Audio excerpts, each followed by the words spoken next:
നോക്കിയിരുന്നാൽ ഇനി ഇവിടെ ഒരു കാര്യങ്ങളും നടപ്പാവില്ല. യുക്രൈനുമായി പുതിയ പ്രതിരോധ കരാർ ഒപ്പുവെച്ച് സൗദി അറേബ്യയിലെ ജിദ്ദയിൽ വെച്ച് യുക്രൈൻ പ്രസിഡന്റ് വ്ളാഡിമിർ സെലൻസ്കിയുമായി സൗദി കിരീടാവകാശി മുഹമ്മദ് ബിൻ സൽമാനും തമ്മിൽ നടത്തിയ കൂടിക്കാഴ്ചയ്ക്കിടയിലാണ് ഇത്തരത്തിൽ പുതിയൊരു പ്രതിരോധ കരാർ ഒപ്പുവെച്ചതായിട്ടുള്ള വിവരങ്ങൾ പുറത്തുവരുന്നത്.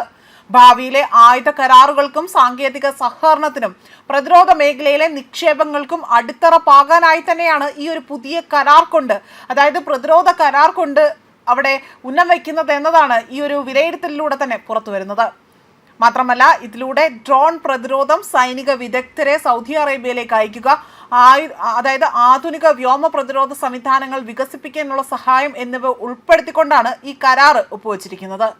എന്നാൽ ഇറാനുമായുള്ള യുദ്ധം കാരണം യുക്രൈന് പാശ്ചാത്യ രാജ്യങ്ങളിൽ നിന്നുള്ള സൈനിക സഹായം കുറയുന്ന പശ്ചാത്തലത്തിൽ കൂടിയാണ് ഈ നിർണായക നീക്കം എന്നതാണ് അന്താരാഷ്ട്ര തലത്തിൽ പോലും വലിയ ചർച്ചകൾ വഴിവെക്കുന്നത്.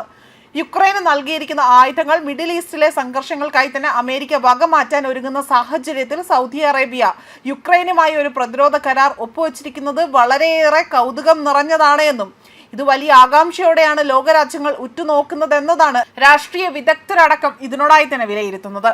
ഇനി നിങ്ങൾ ഒറ്റയ്ക്ക് ഇവിടെ പോരാടേണ്ട കാര്യമില്ല, എന്തിനും സജ്ജരായി തന്നെ തങ്ങൾ ഒപ്പമുണ്ടാകുമെന്നും ഗൾഫ് രാജ്യങ്ങൾക്ക് മേൽ ഇറാൻ നടത്തുന്ന ശക്തമായ ആക്രമണങ്ങൾക്ക് സഹായമാണ് ഇപ്പോൾ തങ്ങൾ വാഗ്ദാനം ചെയ്യുന്നതെന്നും യുക്രൈൻ ഇപ്പോൾ അറിയിച്ചിരിക്കുകയാണ്.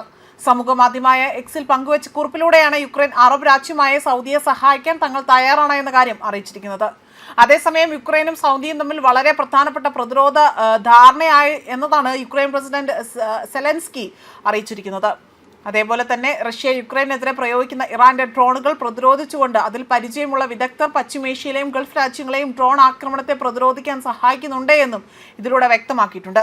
ഇറാനുമായുള്ള യുദ്ധത്തിനായി ഇതുവരെ 850 ടൊമാക്കോ ക്രൂയിസ് മിസൈലുകൾ US സൈന്യം ഉപയോഗിച്ചിട്ടുണ്ട് എന്നും റിപ്പോർട്ടുകൾ സൂചിപ്പിക്കുന്നു. ഇത്രയും മിസൈലുകൾ ഉപയോഗിക്കേണ്ടി വന്നതിൽ പെന്റഗണിൽ തന്നെ ആശങ്കകൾ ഉയരുന്നതായും ഇപ്പോൾ US മാധ്യമമായ ഒരു വാഷിംഗ്ടൺ പോസ്റ്റാണ് ഈ ഒരു റിപ്പോർട്ട് പങ്കുവച്ചിരിക്കുന്നത്. ആയുധങ്ങൾ കുറയ്ക്കുന്നതിനെക്കുറിച്ചും കൂടുതൽ ആയുധങ്ങൾ എത്രയും പെട്ടെന്ന് തന്നെ എങ്ങനെ നിർമ്മിക്കാൻ ആകുമെന്നതിനെക്കുറിച്ചും ചർച്ചകൾ നടക്കുന്നതായും റിപ്പോർട്ടുകൾ സൂചിപ്പിക്കുന്നു. അതേസമയം ഇക്കാര്യത്തെക്കുറിച്ച് ഡിഫൻസ് ഡിപ്പാർട്ട്മെന്റും വൈറ്റ് ഹൗസും അവിടെ പ്രതികരിക്കാൻ തയ്യാറായില്ല എന്നതും ചില റിപ്പോർട്ടായി തന്നെ പുറത്തു വരുന്നുണ്ട്. അതേപോലെ തന്നെ സൗദി കിരീടാവകാശിയും യുക്രൈൻ പ്രസിഡന്റും തമ്മിൽ വലിയ രീതിയിലുള്ള ഒരു കൂടിക്കാഴ്ചയാണ് നടന്നിരിക്കുന്നത്. പ്രാദേശികവും രാജ്യാന്തരവുമായ വിവിധ വിഷയങ്ങൾ ഇരുവരും ചർച്ച ചെയ്തതായി തന്നെ ഇവിടെ വ്യക്തമാക്കുകയാണ് ചെയ്തിരിക്കുന്നത്. ഇരു രാജ്യങ്ങളും തമ്മിലുള്ള ബന്ധവും സഹകരണവും നേതാക്കൾ വിലയിരുത്തുകയും പശ്ചിമേഷ്യയിൽ നിലനിൽക്കുന്ന സൈനിക നീക്കങ്ങളെക്കുറിച്ചും ഇരുവരും ആ സംഘർഷാവസ്ഥയെക്കുറിച്ചും ചർച്ച ചെയ്തതായും വ്യക്തമാക്കുകയാണ് ഉണ്ടായിരിക്കുന്നത്. ന്യൂസ് ഡെസ്ക് കർമ്മ ന്യൂസ്.